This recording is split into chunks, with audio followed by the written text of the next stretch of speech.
on. Let's do this now. Let's do this now.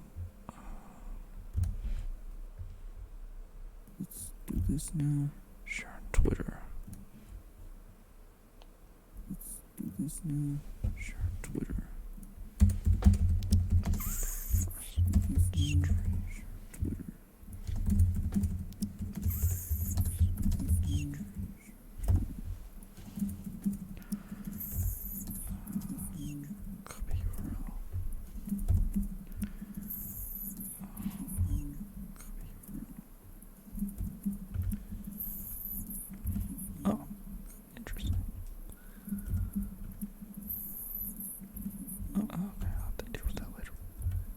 All right. Sorry about that, whoever's here. So, sorry about that, whoever's here. So, sorry about that, whoever's here. Okay. Let's get started. I apologize for that. So, my name is David Bach. I do YouTube for Fresh Faces No Ideas. This is Fresh Faces No Ideas. The Twitch channel. You can see the Facebook, YouTube URL up top. Fresh Faces No Ideas. The Twitter URL is @FacesIdeas. Now, I've been doing the YouTube for about 2 or 3 months now. I decided to switch to Twitch, so I'm still getting used to Twitch, and I'm still getting used to all the tech stuff that is involved with it. So it's going to be a little shaky to start with. But that's fine. I'll get used to it. Hopefully people will pop in and help me. But we'll figure it out eventually. So, what is the point of this? The point of this channel is to help move the conversation. So the point is, people don't have time to follow every little thing that goes on for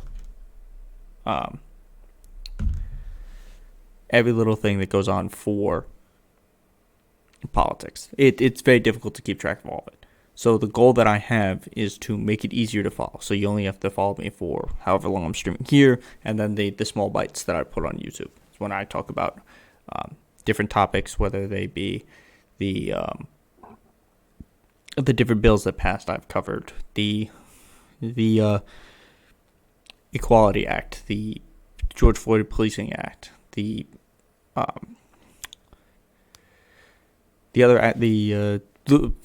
John Lewis Voting Rights Act. I've covered different acts, and then I've also covered, videos from other creators, people like Ben Shapiro, people like Tucker Carlson, people like that, to argue against them. So when I do videos arguing against people, or even when I'm discussing a topic, I show both sides of the argument, and then I try to go against it. I explain, here's what the bill says, here's the counter argument to it, here's why that's right or wrong. So that's the whole point. The whole point is to make it so that people can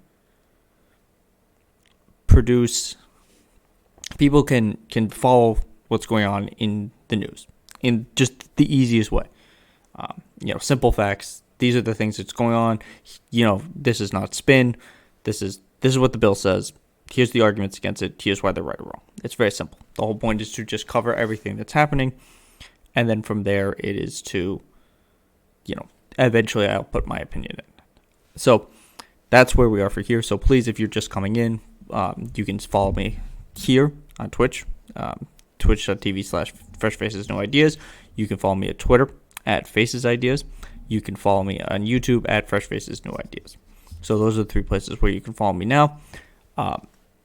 So there's that. So a lot of what today is going to be is kind of rehashing a couple of things that's happened during the week, and then I'm going to do another stream tomorrow where I focus more about what's going on in Israel. I was going to do Israel today, but I didn't have enough time really to look into all the information to gather the usual amount of information that I want to have in order to do justice to what's happening, because there's a lot going on and there's a lot to discuss.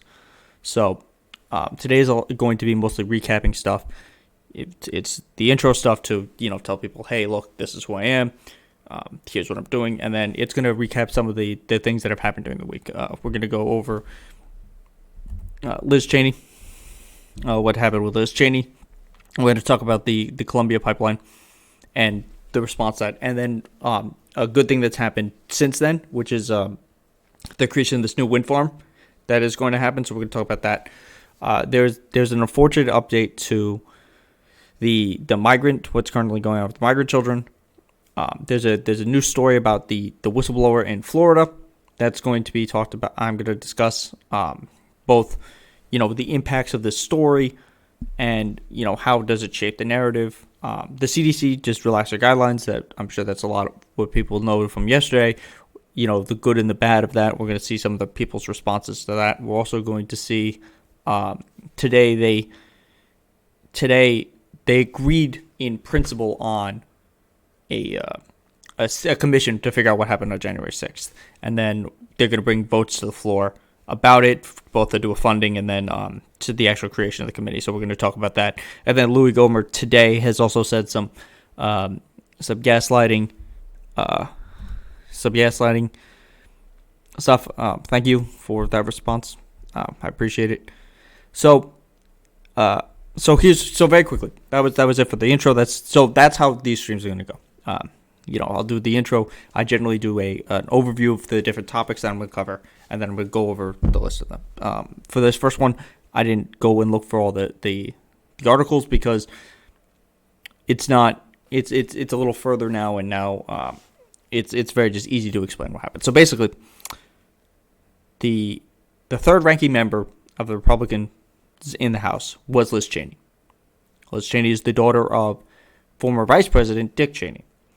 What happened was, after January 6th, Liz Cheney, like many other Republicans, said, hey, this is Donald Trump's fault. They came here because of Donald Trump. They said they did this because of Donald Trump. Donald Trump invited them. They're parroting lies told by Donald Trump and people here. So that's why, she voted to impeach him, and obviously that rankled a whole bunch of members. Matt Gaetz went down there. Matt Gaetz is not having a good time. One of his let me grab the exact article for that. It's close confidant has just agreed to strike a plea deal to cooperate with investigators into that investigation. So there's that there. So basically what happened was Liz Cheney would not go along with the big lie. And that's the thing that you need to do as a Republican, because you need the big lie to go along with all these voter suppression bills that are happening. As for all the voter suppression bills, if you want to learn more about them, I've covered a whole bunch of them on my channel, Fresh Faces New Ideas. They're probably under Florida's going to Florida. Texas tries its hand at voter suppression. It's something along the lines of that. I think a couple of the live streams I've gone into them exactly. I did a video. I don't remember if it was in a live stream or an actual video with Ben Shapiro when he said that long lines of voters for voter suppression is not the same as long lines in Disneyland being riot suppression, which is incredibly stupid. So I'm glad that that's been removed. Anyway, so what happened with Liz Cheney was they kept trying. Like every time a different Republican goes on to one of the talk shows, they're like, well, did Joe Biden win? And Liz Cheney wouldn't go along with the lie that the election was stolen. And so eventually because she would not go along with that, they had to remove her. So they voted, and they did a voice vote. So the first time they tried to remove her, right after she voted to impeach him, they did a secret ballot. So nobody knows who voted for what. The members, obviously, each individual member knows whether they voted to remove her or not, but the public doesn't. And then she won that overwhelmingly. It was like a 2-1 for her to stay. So then for this vote, what they did was called a voice vote. So basically, Kevin McCarthy said, well, do you believe she should be here or do you not? Okay, well, thank you for following that. You are now my first follower. Greatly appreciated. So after this vote, so basically whoever yells loudest is the decision. So they don't even need to put their names on anything, which is just like more the cowardice of this whole thing. It's not that Liz Cheney isn't conservative. Once again, she is the daughter of Dick Cheney. She was one of the people who advocated with her father to pass an amendment saying her sister could not marry because her sister is gay. There's things like that. These are the type of people that she was. She has like an overall record of like an 88% Republican voting record. She voted with Donald Trump 93% of the time. The woman who's going to replaced her today, Elise Stefanik, was much more liberal. She only had I think it was like a 60 to a 40% chance of voting with Republicans. It was much lower than Liz Cheney's. I believe she also voted for one of the bills in the House the last time before the 2020 election, one of the more liberal bills, because a lot of what happened with bills like that is because the government was split, there was really no chance of anything being passed. So they could just vote for whatever to say, oh, look, like I'm in support of trans rights or whatever the bill was, knowing that there's just no way it's going to pass. But the difference between Cheney and Elise Stefanik is Elise Stefanik at least publicly believes the big lie. She advocates for how to that it was stolen. She wanted to see Bannon and say, look, we got to protect our elections. Now, let's be clear. There is no evidence that the election was fraudulent. The Trump DOJ said that it was not fraudulent. They said it was the safest election in history. The Chris Kobach, who was one of the strongest people for voter suppression, was in charge of Donald Trump's first commission to look into voter suppression. Because if you remember, he lost the popular vote to Hillary by 3 million votes. And in response, they said, well, 3 million people voted illegally, and that's why I lost. So then he put together this commission led by Chris Kobach to lead it. So what happened there was they couldn't find anything. And then they released a statement about like all of the voter suppression that's happened in like the voter fraud that's happened in the last decade. And it's like 0.000016. It's like 1,000 cases of voter fraud in the last like 4 decades, like total. So for this election to have been stolen, you would have needed 40 to 7 million times the difference. Like that's how big the difference was for voter suppression. So that was basically the difference. Liz Cheney would not go along with the big lie, and Elise Stefanik would. They also had to replace her with a woman because it looks worse for the GOP if they're removing a woman for a white guy. So they can't like put like they couldn't put like Matt Gaetz or something. And they obviously weren't going to put somebody like Marjorie Taylor Greene there. So they had to have somebody who was at least in the view of stableness, and that's what Elise Stefanik is, and that's how she got the job. So ultimately, what does this say? Well, there's two things. There's this idea that possible never-Trumpers are going to create their own third party, and that would be very interesting. Third parties just generally in our system don't really have any pull, but for them to have a third party, it could potentially pull people from maybe both sides, because there's absolute Republicans who are like, look, I can't stand Donald Trump. He's been such a disaster. We had 400,000 people who died of COVID. He had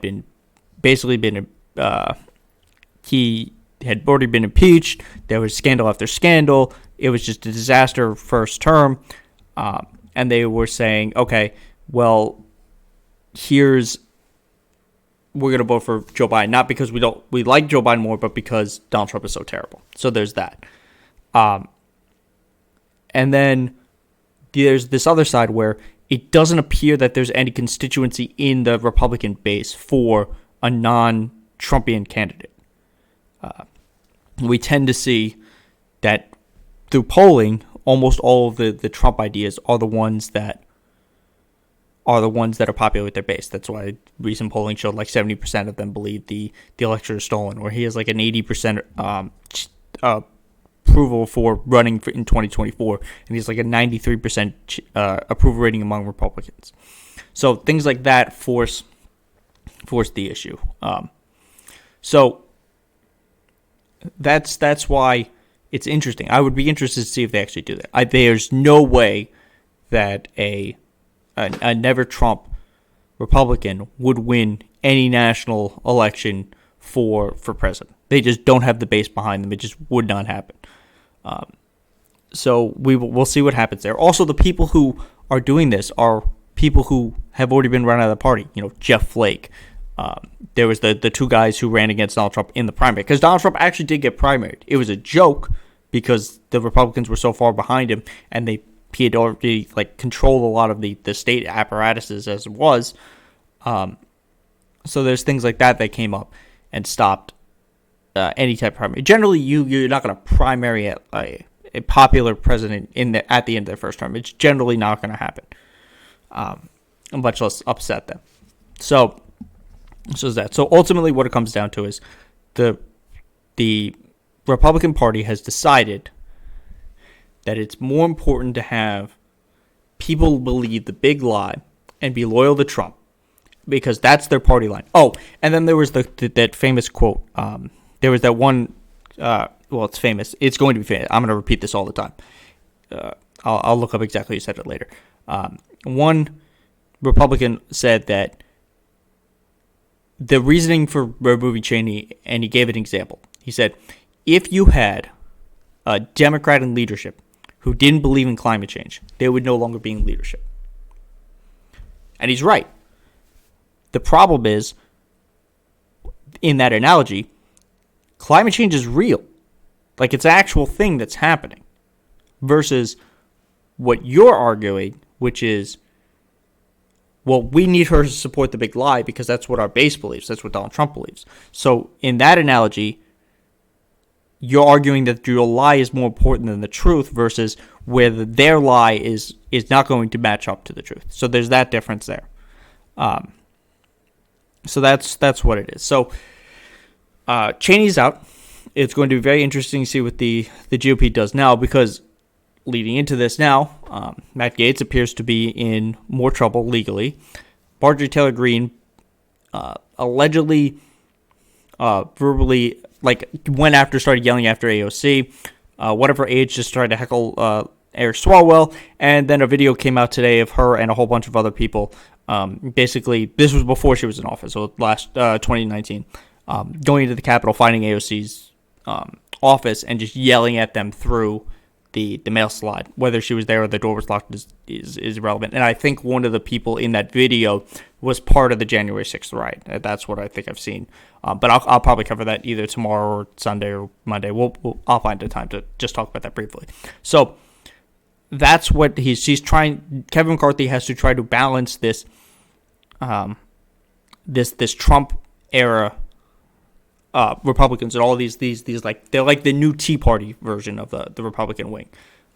They're very vibrant. They're very active. They want to they want to be the new base. They're where the Tea Party is. They're where the power is. That's what happened when the Tea Party, people like Jim Jordan, came into power. So that's what this right. And the problem that McCarthy has is he has to do it without a spine. Because he has no spine. Because especially when we talk about the January 6th Commission, the things he allegedly said on the phone to Donald Trump are not going to. He's basically walked them all back. So that's what we have there. Let's see. All right, now we're going to go talk about. Before we go to videos, we're going to talk about the Colonial Pipeline. So if somehow your head has been under a rock and you haven't just heard a little bit about this over the past week or so.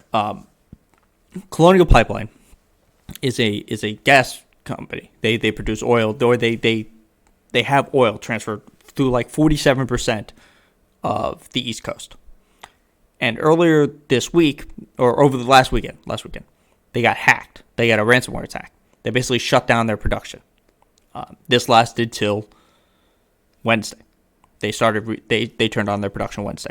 Now, in between then, people started panic buying oil or gas because they thought that they were going to lose the ability to have power. Because while this pipeline was shut down, the amount of energy and the amount of oil and gas that could be transferred was obviously less because they didn't have the resources to do that. So the federal government, lessened things for truckers, and they authorized boats so that the gas could still be going, but it would take longer. Obviously, it was going to take longer, and they would change things as it would go longer. Now, the problem with what happened was the Republican response to this was, oh, this is Joe Biden's fault. Joe Biden has now caused a gas shortage. Joe Biden has now caused prices to increase. That just doesn't make any sense for a whole number of reasons. One, the company that went down was not part of the federal government. It was a private company. It's the same thing as arguing that Donald Trump is at fault for all of the California wildfires. Is he? No. Is the company that did them? Also no. It's a little more complicated analogy, but it's similar. Basically what happens is the company who produces most of the electricity in California, PG&E, has their power lines above ground, and this causes forest fires. And the reason they do this is because it is more cost efficient for them to pay whatever the fines for the damage that their forest fires cost than it is for them to bury all their wires and keep them safer. So something similar probably happened with Colonial. They figured it would cost them less money to pay whatever this ransom was. In this case, it was about like $4.5 to $5 million, I believe it was, that they had to pay. They had to pay to this ransomware company than it is for them to develop cybersecurity. Now, another reason this is not Joe Biden's fault is because of how this hack took place. According to John Roberts on Fox, when he was talking to Ronnie McDaniels, the head of the RNCC, he was like, look, these things just don't happen overnight. For something this big to have happened, it would have taken months, which would require it to have started under the Donald Trump administration. And the Republican response to this has been twofold. It's Joe Biden's fault, and he did it because he shut down, and you shut down the Keystone X, but don't you wish we didn't shut down the Keystone XL pipeline? The problem with that is, that's not what the Keystone XL pipeline did. It was a different, it took crude oil and transported it. Not the same type of oil that this pipeline did. So the Keystone XL pipeline wouldn't have had any impact. So basically what happened is there was a whole bunch of gas shortages. And the reason this happened was people panic buy. So they started panic buying gas, and they absolutely caused a bigger problem than there needed to be. This happened in North Carolina. Then on Wednesday, this was basically when the fever of Republicans saying, oh, that's all Joe Biden's fault. Look at how bad, 4 months in, we're already gas shortages. We used to be energy independent. Colonial said, yeah, we're coming back online. It's going to take a couple days. So we're on Friday, and I imagine by Monday, maybe next Friday at the latest, by the next Friday, PG&E or Colonial will be back up running itself. Okay? So that's where we stand with that. They have they have their energy up and going. So this was not Joe Biden's fault. And the way to solve this would have been one of two ways. One would have been for the federal government to have control over these type of energies, whether it's gas, electricity, water, whether for them all to be federalized, so the government can set the standards for them, and they're in charge of making sure that everything runs properly. Obviously, people are going to be upset with that. That's communism. The government's going to control everything. They want to control your water. Absurd things like that. I mean, the government should have more control over, really important infrastructure like that, because we saw it was potentially a national emergency that happened because this company did not protect themselves for their cyber. So on the other hand, the other way to do this is to put more regulations on them. But we're told all these companies produce these lies that they say, oh, if you us regulating ourselves will be more efficient. If you regulate us, we'll be less efficient. We know what we need. But the problem with that is, as we've seen over and over again, is that people who, when these companies regulate themselves, they do it as stock buybacks. They don't actually produce the stuff they do. They do whatever makes their shareholders the most money, because that's the point of these companies. So if you're not going to say, okay, we're going to allow the government to have control over all of these corporations, or we're going to regulate them, then you're at the mercy of these corporations deciding whether or not they want to actually make their infrastructure strong enough to have to protect it from cyber attacks. Otherwise, they're going to pay. So now let's go look to some of the responses, and then we're going to go into the other topics that I have lined up for today. This was mostly just an intro, so for everyone who's just joining, or for anyone who sees this future VOD, please follow me here. Please follow me at on YouTube at Fresh Faces New Ideas, or follow me on Twitter at Faces Ideas. I really hope you do that. So now let's go to that. So this is the GOP Twitter account. Hold on.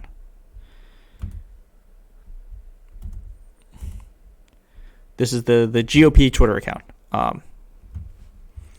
So what they said is Joe Biden cancels the XL pipeline and is waging a war on American energy. Is anyone surprised gas prices have skyrocketed on his watch? Now, there's two things going on. Once again, he's not understanding what actually happened with the Keystone Pipeline. The Keystone Pipeline would not have created anything to change this outcome.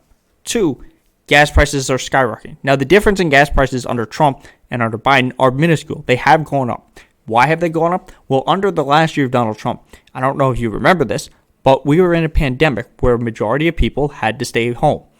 And even before people were starting to stay home, there was a global shortage.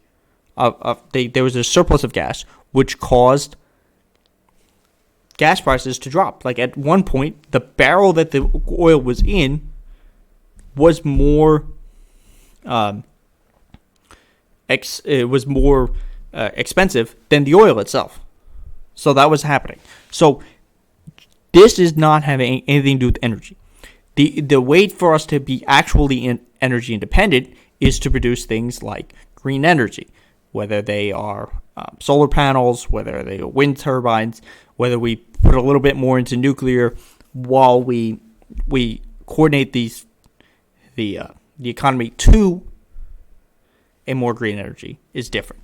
So let's take a look at Lauren Boebert. Now, for those of you who are following me on Twitch but don't follow me already on YouTube, I generally, when I'm looking for things that the Republicans say, I generally look to people like Boebert, like Cawthorn, like Marjorie Taylor Greene.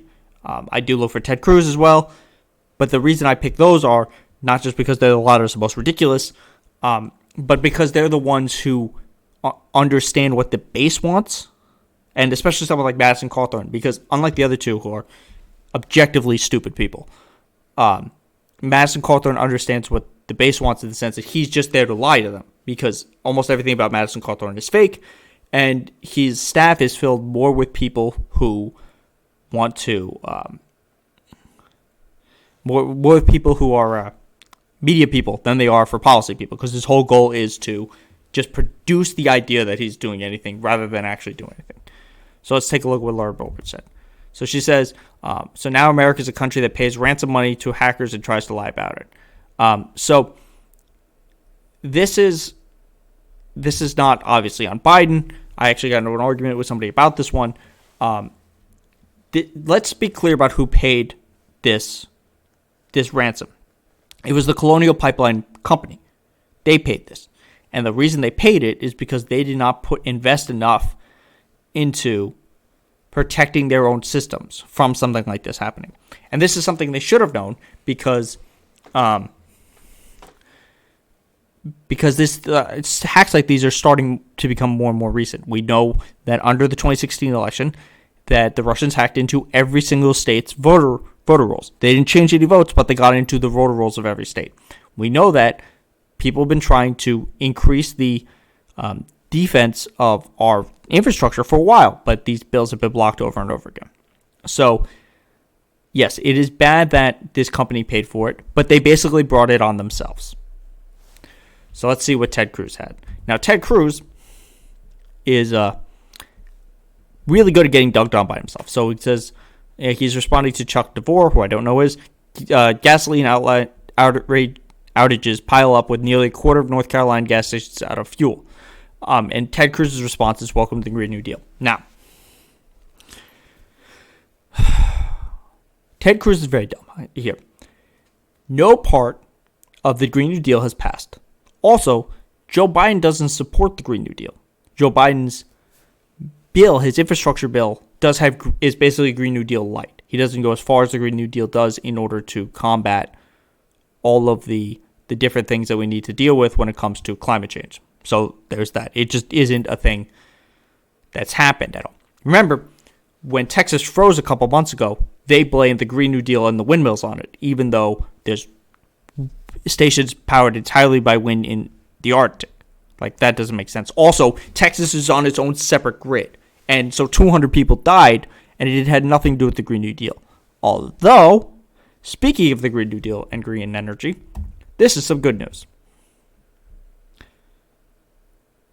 Biden administration approves nation's first major offshore wind farm. Now, if you are not Donald Trump and are afraid that the windmills are going to cause cancer, or you believe that they're going to kill all the birds, or there's people who argue that this makes scenery worse. I don't understand how this makes scenery. It's a giant fan. It's not a big deal. Then obviously you would be against this. Now, this project will have generated enough electricity to power 400,000 homes by itself. Okay, thank you for following. So, one of the things, so let's look at this article. So, the Vineyard Wind Project calls up to 84 turbines to be installed in the Atlantic Ocean, about 12 nautical miles off the coast of Martha's Vineyard, generate 800 megawatts of electricity. So, the country's 2 existing wind farms produce 42 megawatts of electricity. So, this is almost 200 times stronger. So, they think that by the end of the decade, we could have 2,000 turbines off these coasts. Now, the idea of having this is massive. So it will $12 billion in capital, directing 777,000 jobs. Now, remember, building all of these, part of Joe Biden's plan is to build all of this new infrastructure, is to focus on green energy. Why? Because it's a good frontier. Green energy jobs pay more, and they grow faster than current coal and oil jobs do. It's just the way it works. So that's one of the things that's worth keeping in mind. So having this be built, so this will expected to be up by 2023. So this is a $2.8 billion project. This is this is by 2 firms who are doing this, and they're going to build these for the government. Look, we should be investing in this type of energy. If you really care about having America be energy independent, we should be investing in these type of things. And part of the reason we should be investing in these type of things is because it will allow us to create the jobs of the future. We won't have to buy the solar panels from China. We won't have to buy the electric cars from Germany or wherever the green energy is. We can be the ones to create the jobs. We can be the one to create the technology. If you argue that Americans are so much smarter and better at innovation, let's actually do that. And that's what Joe Biden's argument is. Let's put our energy into things that are going to be good for the future. This idea that we should just frack more, or that we need to put more into or to coal jobs, doesn't make sense, because even the people in the coal industry know that their jobs are going away. So this particular job will create about 3,600. This particular project created about 3,600 jobs, which is about how much the Keystone Pipeline was, and infinitely more than the Foxconn project in Wisconsin was supposed to. Remember, Donald Trump called that the 8th wonder of the world, and that just never happened. So this is a good first step. It also says that they're going to be fast track permits to other projects off the Atlantic coast, and would offer $3 billion in federal loans guarantees for offshore wind projects and invest in upgrades to ports to support wind turbine construction. So this is, if Mr. Biden's offshore wind targets are met, it could avoid 78 million metric tons of carbon dioxide emission, creating new jobs and even new industries along the way. So look, this is a good way to move away from oil jobs. So while they're arguing that he's pushing expansive fantasy jobs, they're creating more jobs than they're killing. If you think about this idea that there's so many frackers and that they're such a wealthy industry, there's the same amount of people who frack as there are people who work in Wendy's. So you don't hear us not changing how fast food works, or how the industry, or how the fast food industry works, because of people at Wendy's. This is a outsized group that they're catering to that's losing their jobs anyway. This will allow us to transition them. This will allow us to transition our country to the future so that things like the Colonial Pipeline hack don't have the same effect that they did under a more green economy. That's the point of this. That's the point of the Green New Deal. So now let's go to this is honestly some bad news. So this is the only place I've seen this reported was this NBC News article. So some migrant children stuck overnight on parked buses before going to family or sponsors. Now, if you followed my content prior to this, you would know how I've discussed this. The difference between the Biden administration and the Trump administration on immigration is not that big. Basically, the difference is the Biden administration isn't doing zero tolerance, and they're using the authorization that the Trump administration, I forgot the exact term for it, I think it was Article 42, that says that because it's a COVID emergency, we can turn everyone away. They're using that, they reversed that authorization for children. So what happened was there was a surge of children. These were both children who were stuck in Mexico because of the Remain in Mexico policy, and these were ones who had started the journey under the Trump administration anyway in order to make it to the U.S. What happened was the Biden administration was not ready to deal with these children. So that's why we had a couple months of kids in cages. What happened recently was they started to get the kids out of these housings, these temporary housing facilities, these cages, and started moving them a little faster to their sponsors or the families that they came to be with. And as I said at the time, the reason it took a little while, and if we were still talking about this months from now, is because the whole point of the Trump administration was to stop all immigration. And so they basically ripped apart everything that could have been done for the immigration. So they had to get all the new judges in. They had to force new lawyers down there. They had to get more resources just to advocate this. So now what this story is talking about is the next step. So after children are verified through their system, and they say, okay, well, who are you here for? Can you prove that you're coming for this person, that they're a family relative, or that they know you? They're then transported to that person. So what this story is talking about is a backlog in at least one particular case in that second step. So what this story is some migrant children stuck overnight on parked buses before going to family or sponsors, advocates say. In one case described to NBC, families said their son waited on buses from Saturday to Wednesday before starting the long trip from Dallas. Now, this is not a good story. This idea that he was on this bus, like he would stay in this bus for 4 days. 5 days. Is bad. Look, there's no doubt about that. This is bad. It does appear that the kid ultimately did reunite with his family, and according to the government, they're now looking into this. Now let's be clear about what this is. As far as we know, according to this reporting, this only happened in this particular area. This is somewhere in Dallas, and it was about 9 buses. This is a problem had it happened with even one kid in one bus. So, the point of looking at this is to do 2 things. We have to bring light to the situation, and we have to keep an eye on it. So, if more reports in the next couple weeks come out of this happening elsewhere, and they keep continuing for a month or 2 months, it is clear that the Biden administration is doing nothing about an actual problem. If this ends up as an isolated incident, that the Biden administration is like, there's a lot going on that we have to deal with just because of the influx and trying to figure out how to fix the immigration system, and this is only a blip, it is still bad.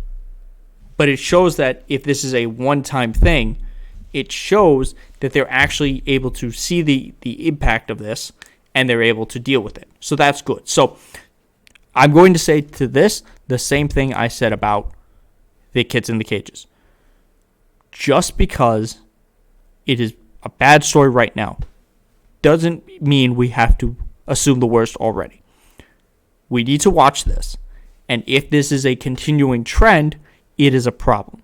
If it is a trend, if it is a blip because of lack of resources or whatever else happened that caused this obviously horrible thing to happen, then we will know that it was a blip and it was dealt with. The question is, how do you deal with a problem once it's been identified? If you do nothing, then you don't help anybody. But because we know that this is a problem, we can be aware of it in the future and try to fix it. And that's what's worth looking at, is whether or not this will be a problem. Now we're going to talk about Florida.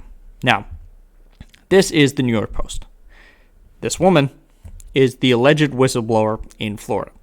Now, two things I'm going to say before we go into this article. The New York Post is owned by Rupert Murdoch. Rupert Murdoch owns Fox News. They just ran, like 2 weeks ago, a story entirely made up about the Joe Biden administration. Hold on 1 second. The Joe Biden administration giving every child a copy of Kamala Harris's book. And they did this off of a picture. And then Fox News ran with this for a day.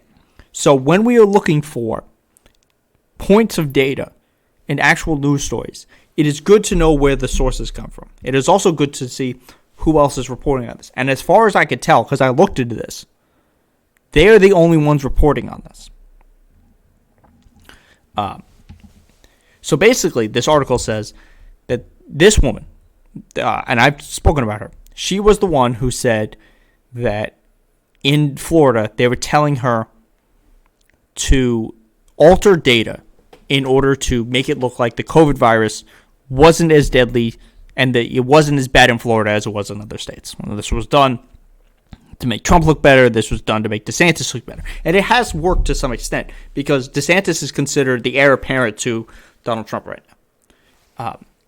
So what this article discusses is that not only could she not have done this because she didn't have, even in her job, she couldn't have access to this. This was not a thing that she was trained to do anyway. So,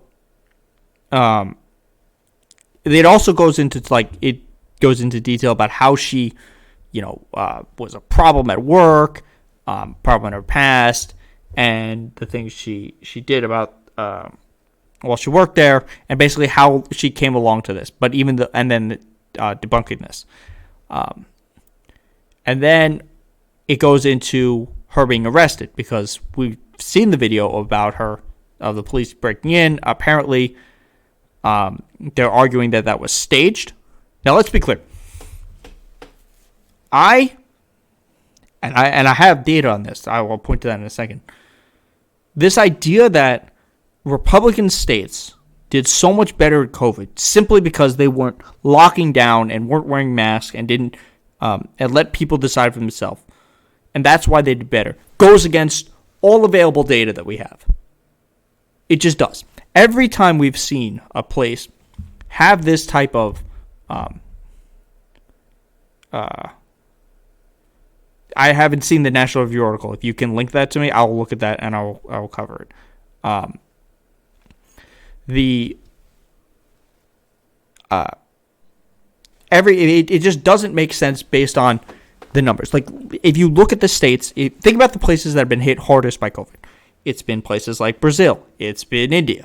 It's been Russia. It's been all of these places where they basically bucked the science, and they said we're not going to lock down. We're not going to wear masks. So it is possible that she lied about this. It is actually likely that she lied about this based on this article. So, had she lied about this, that's bad. However, just because she lied about this particular one does not mean that Florida itself isn't lying. Because as I've covered in the past, Florida's death count is already under scrutiny prior to this. This came out at the end of March. This is the reporting that says that they undercounted by about 5,000 deaths. And they argue this based on, they said different things of how you argue what a COVID death is. So here's how it is. As I see more reporting on this, it's more likely that she lied about this. It is very possible that is the truth. Just from seeing it from that one source, it doesn't mean that is true, especially coming from that particular source. So it's worth knowing where your sources are. Ultimately, if it does turn out that she did lie about this, you can say that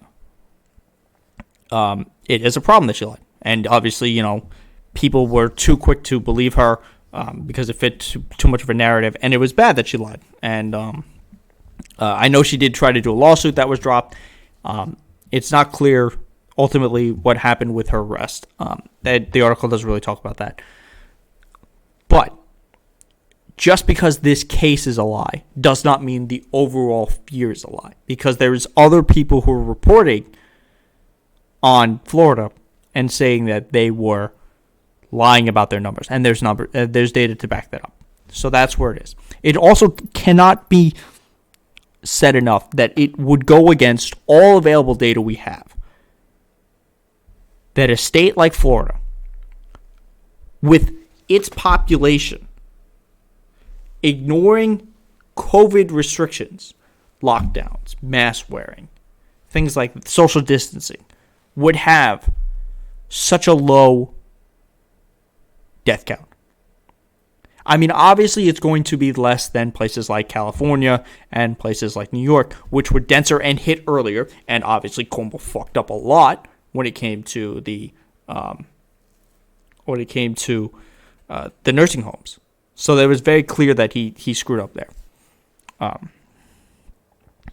And California, these are much denser places. But it is mind-boggling that Florida would have such a low. And even if you look at other places, if you look at South Carolina with Kristi Noem, who was considered another high up-and-coming Republican, their cases per capita are way up there. They're above Florida's. They're almost at like California and New York levels. That's how bad it was. And Kristi Noem's state, South Carolina, is one of the smallest states in the country. So it's that. So look, just because this is a lie does not mean that the overall fear is a lie. There's a difference there. So now we're going to go on to some good news. The CDC has said that people vaccinated against COVID-19 can go without masks indoors and outdoors. Now, I haven't looked directly at these guidelines, so we're going to see them. People fully vaccinated against COVID-19 do not need to wear masks or practice social distancing indoors or outdoors except under certain circumstances. So let's see if I can find out exactly. The requirements to wear masks during travel on buses, planes, and public transportation still stand. If you develop COVID-19, even though you're vaccinated, and you have symptoms, you should put your mask back on, get tested again. So look, here's what this says. And this is where we're going to talk about Biden's response and the potential problems that are going to come up from this. So, what's the potential problem? Now, first, let's go to the good thing. We've known for a while that if you have been vaccinated, and this is second shot or and 2 weeks from your second shot, or I believe it's also 2 weeks from Johnson & Johnson. I'm not sure. I haven't looked at when the Johnson & Johnson fully affects a person. But what this says is if you're vaccinated, you basically can go back to normal life. Unless you're, around people who aren't vaccinated and potentially in a high-risk category, or if you're, in public transportation. Now, here is the split problem with this. One, there is no marker for whether or not you're vaccinated. So for all the people who were not wearing masks in the first place, they can all suddenly say, oh, I'm vaccinated, I don't have to wear a mask.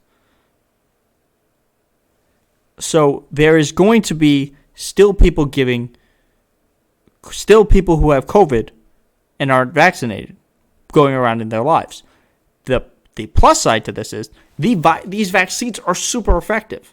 they have a 95% chance that you're going to be protected. And even if you do get the virus, you are more likely to get an asymptomatic version. The death rate from people who have the COVID virus is like, or the vaccines is like, I think it's like 78 people have died from the vaccine. And let's be clear, I'm making a massive distinction between the 4,000 that Tucker Carlson is saying. Tucker Carlson's argument is they got the vaccine and then they died. That's it. They're not, he's saying correlation is causation, but it's not.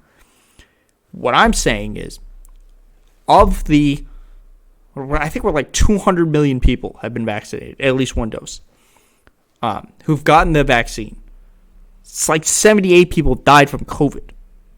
So yes, this vaccine will not protect everybody from COVID. It doesn't have a 100% protection rate. It has a 95% protection rate. So getting vaccinated helps more people. And look, everybody should get vaccinated. You should get vaccinated because just because it's safer for you and your loved ones. It's helpful for herd immunity for people who can't get vaccinated because of immunodeficiencies or whatnot. This is not a deadly virus, or this is not a deadly vaccine. It is a very deadly virus. So what's going to happen is, and this is what is potentially going to happen, is there's going to be some subset of the population that says, okay, well, I don't need to be vaccinated because I don't believe in the virus. I don't believe in the virus. I don't want to trust this fake vaccine. I don't want to be a guinea pig. You can't tell me what to do, tyrant. Things like that. So they're going to still spread the virus. And it can still affect people who aren't vaccinated, which is becoming a smaller subset of people. I think Pfizer was just authorized for children up to 12 to 15 are now authorized for Pfizer. And they're doing testing on children younger than that. Now, these guidelines are much easier to follow. I'm happy this happens, and I think this is a good incentive. Get vaccinated and you can get back to normal life, which is the same thing we've been told this whole time. This idea of people who just wanted to go back to normal life is crazy. These people are lunatics. You can't just go back to normal life and pretend it doesn't exist anymore. That's not how this works. Okay, so let's look at President Biden had a statement on this, and it was, the rule is now simple. Get vaccinated or wear a mask until you do. The choice is yours. Now, obviously, he does not have the power to mandate that everyone gets a mask. I think he should. But obviously, we're going to see some people responding to this crazily. And then we're going to look at some of the actual responses from these people. And then we're going to go into the woman who recently claimed that people called her Nazi Barbie and got eggs thrown at her, Tomi Lahren. She is, now let's be clear who Tomi Lahren is before I go to her. Tomi Lahren's whole job is to spit angry talking points for Republicans to get riled up about and just yell stuff. She doesn't actually make any points. She doesn't actually have any facts on her side. She just yells things. She's a grievance machine. So now, here's what this person responded to Biden. The rule is simple. The government has no authority to tell me how to live as private citizens. I am not forced to close my health. We can defeat this authority government by, obviously, they're DeSantis fans. At least 2.8 million people die of obesity every year. Government is no... All right, so basically, this is crazy. The government can tell you how to live your life. You have to... There's restrictions on how you do things. And there's and this is the other thing. But people are going to get mad about certain companies because companies still are private companies. They can decide whether or not you have to wear a mask. So when you go to your local grocery store and you decide to make a scene because they asked you to wear a mask anyway, you are still an idiot. What is going to happen is you can either put on a mask because, let's be clear, you're a baby. If you think wearing a mask is oppressing you, you're a baby. If you think wearing a mask is going to block your airway or keep the disease, you're a baby and an idiot. It's just a piece of cloth. It's no different than wearing a shirt. It's actually less different. It's less than wearing a shirt. So if a company is able to say no shirt, no shoes, no service, they can tell you no mask, no service as well. So let's go to Tomi Lahren. We're going to go through a couple of these.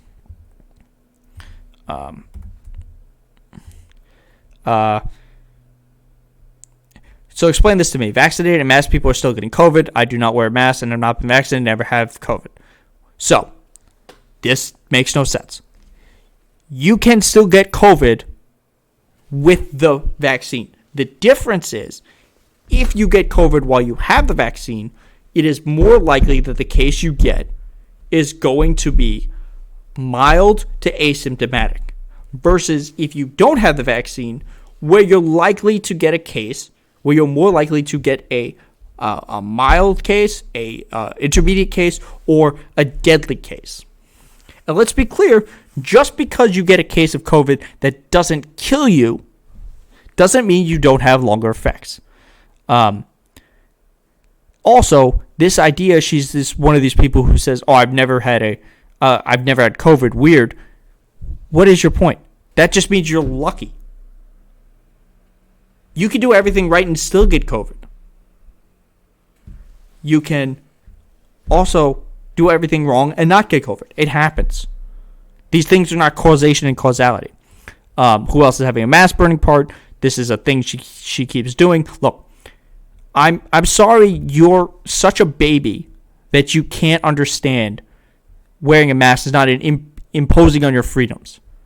And that you're so triggered by wearing a mask that you have to make a big deal out of this. Like this has become her brand now, is this anti-mask absurdity. Oh shit, hold on. Let's see, what are the other ones? So this is more anti-vax stuff. New York Yankees 5 fully vaccinated team members test positive. Like I said before, just because you get the vaccine doesn't make you immune to COVID. You can still get it. All right. Anyway, we don't need your permission. We never did, never will. Look. The government in a state of crisis has the ability to limit what its citizens do. It is worth always asking these people, why does wearing a mask trigger you so much? Because you are a lunatic. Let's go to Lauren Boebert. Now, to be fair, this might be one of the smartest things Lauren Boebert says. What Biden did yesterday was a roundabout way to get everyone showing proof of vaccination. Don't be fooled. We're not requiring vaccine passports. Then how are we going to be able to know who is supposed to wear a mask and who isn't? Now, she actually hits on one of the key fears of this. People who don't believe in the vaccine or don't believe in COVID or some combination of both, or mask, some combination of those, will say, I'm not going to wear a mask and I'm vaccinated. They'll just lie about it. So look, while they're arguing about vaccine passports, which is something I agree we should have, we already have things like this. You needed to go to certain countries. You needed to go to school. You have to prove your vaccination. You needed to go to camps. You needed to go to colleges. So it would just add another line. So yes, while she's trying to fearmonger about vaccine passports, she's actually making a point about vaccines and people are going to lie about them. And then we have Jim Jordan. What does Jim Jordan says? Freedom doesn't require the president's permission. Now, Jim Jordan had an argument with Fauci like 2 or 3 weeks ago about whether or not, when Americans can get their freedoms back. Look, the answer is simple. You just wear a mask and then you get vaccinated. And then we can go back to normal. Your freedoms aren't being curtailed because the government. Your freedoms are being curtailed because there's a deadly virus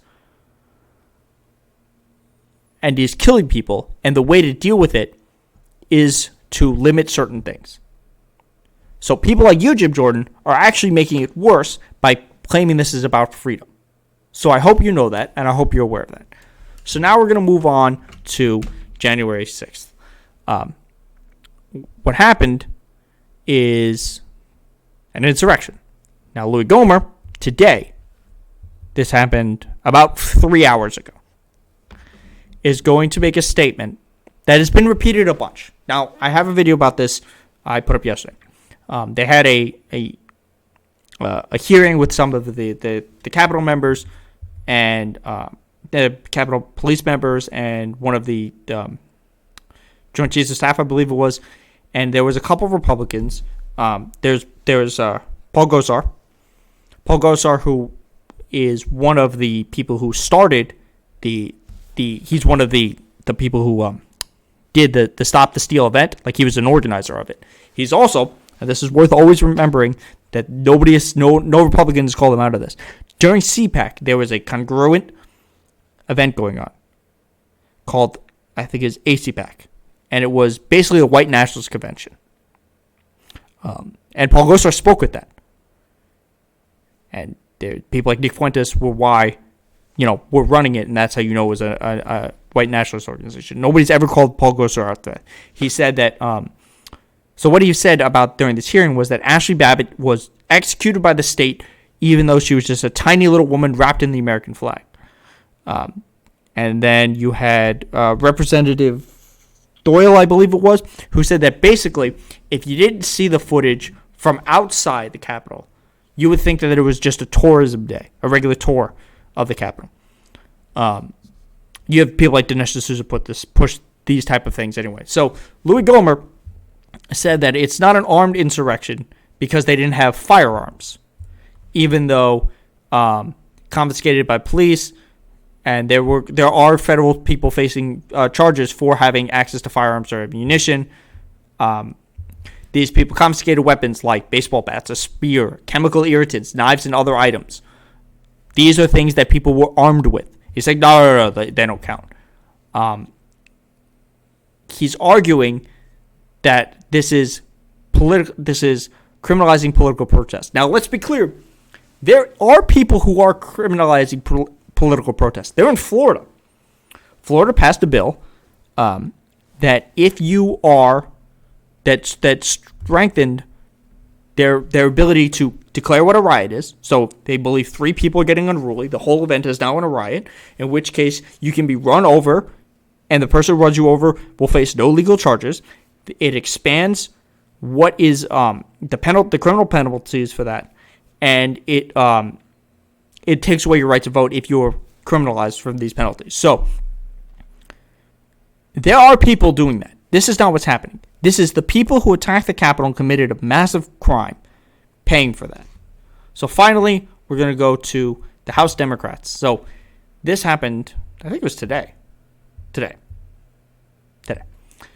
Unveiled sweeping response in January 6th attack. So basically what happens is they're doing a $1.9 billion emergency release fund that will help get more National Guard, for future security measures, things like that. Now, it sets aside $200 million for quick reaction forces to assist the Capitol Police, which will receive body cams for the first time. This is good. Now, this is something I've said in the past and something I will say. When we're talking about police accountability, having body cams is a massive first step. Anytime an officer turns off their body cam or something is wrong with the body cam, it should be a massive red flag. So, we'll talk about that a little bit later. So then this is the actual plan that is.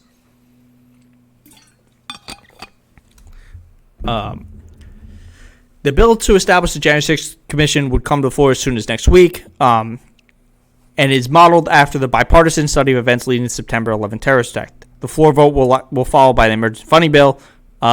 They both plan before they go to recess. So, what are the things in this bill? It will be a 10-person committee split between Republicans and Democrats. The Democrats would decide who the chair is. The Republicans decide who the co-chair is. One of the problems with this is the only way for this commission to issue subpoenas is through a bipartisan manner. So they need either a majority or there has to be an agreement between the chair and the vice chair. And then they'll do a report by the end of the year. Now, the problem with this is it's going to depend on who ends up being on this committee. If you have people like Jim Jordan, Louis Gohmert, Gosar, or some of these other people who argue that it was an inside job, it was Antifa, it didn't really happen, they're going to make it harder to actually find out what happened because they're going to block subpoenas or things like that. So I do wish that the chair could have had the ability to make a overruling decision,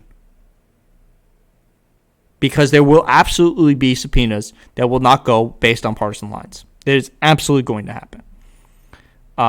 One setback to this is they also want to argue that we need to discuss left-wing violence. Now, let's be clear. There was no left-wing violence at this attack, and also left-wing violence is almost entirely a myth. There have been 2 cases, as far as I know. I can speak directly to one, of someone who is Antifa or argues that they are part of Antifa, which is an action organization, killing somebody. And that happened, I think it was in Texas, where he got into an altercation with a Trump supporter and he shot him. And then in response to that, when the police found him, they killed him. They just lit him up. And Donald Trump was bragging about this. That is not the case when it comes to right-wing violence. So, it is good that we're going to get a commission on this. And I hope it is done in a fair and good manner where the people on the commission are actually looking for answers. Because if we get some bipartisan garbage commission, just similar to what happened with the Mueller report or the other actual reports into Russian collusion or the Russian attack on our government, where the committees, that was a good one, the Senate committee. They said, look, we've come to the conclusion that Russia didn't interfere in our election. And they were bipartisan on this. Obviously, they buried it because it would have hurt the other things. But if we have people who are actually looking for answers, that's the goal to this. So anyway, that's very good here. So now let's wrap this up. Now, look, we covered a lot. This is generally how my streams are going to go. I'm going to discuss, an intro, things like that, and then we'll go over different topics, and then I'll break them down. I'll put them up on YouTube. We'll discuss them as more people come into the channel. As people are following, we'll have different discussions. Maybe we'll debate people. I do know at some point I would like to do some video game streams. I have a couple in mind, but we'll see how that happens. Also, I mentioned this before. If you are somebody who sees this in the future and is really good in understanding Streamlabs or Twitch and sees that I have no idea what I'm doing because I do have a problem, I'm not the best with this technology and would like to offer to help me, I'm willing to take that offer. But we're just going to muddle through this anyway. So, for those of you who are joining, please follow along here. You can also follow me on Twitter at Faces Ideas. You can follow me on YouTube at Fresh Faces No Ideas. Now, please, thank you for watching. I greatly appreciate it.